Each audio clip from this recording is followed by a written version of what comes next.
que nous allons revoir. Diagnostic d'arrêt cardiaque. Il s'agit d'un adulte inconscient qui ne respire pas. La durée de la réanimation étant un élément pronostic, notez l'heure. Donnez l'alerte. L'alerte doit être donnée immédiatement et la personne qui découvre le patient doit chercher de l'aide auprès de ses collègues. Le message doit être succinct, clair et précis. Présentez-vous, dites que vous réanimez un arrêt cardiaque, l'âge et le sexe du patient, précisez le lieu. Assurez-vous que le message a été bien entendu et compris. Débutez la réanimation cardio-pulmonaire. Le patient est mis à plat, sur plan dur, la poitrine dénudée. L'accès au patient doit être optimisé.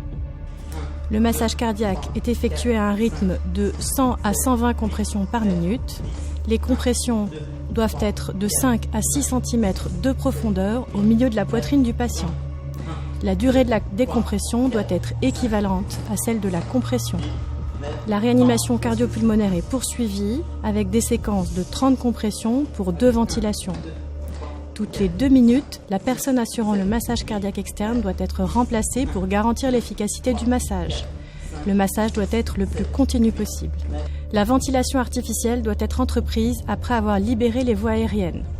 On retire les prothèses dentaires, la tête du patient est mise en hyperextension, on peut s'aider d'une canule de Guédel. L'insufflateur manuel branché sur le circuit d'oxygène à 15 litres par minute est maintenu de façon étanche sur le nez et la bouche du patient. Défibrillation précoce. Allumez-le et écoutez les directives. Installez les patchs sur la poitrine nue du patient comme indiqué. Cela ne doit pas empêcher de continuer le massage cardiaque externe. L'analyse du rythme cardiaque se fait toutes les 2 minutes. Cela peut être l'occasion de changer la personne qui procède au massage. Avant la délivrance du choc électrique externe, la personne proche du DSA doit s'assurer que personne ne touche le patient. Une fois le choc délivré ou s'il n'est pas indiqué, la réanimation cardio-pulmonaire doit être reprise immédiatement. Réanimation cardio-pulmonaire spécialisée. On peut anticiper l'arrivée du réanimateur en s'assurant d'avoir une aspiration fonctionnelle, une voie d'abord veineuse fonctionnelle et du matériel d'intubation orotrachéale fonctionnel.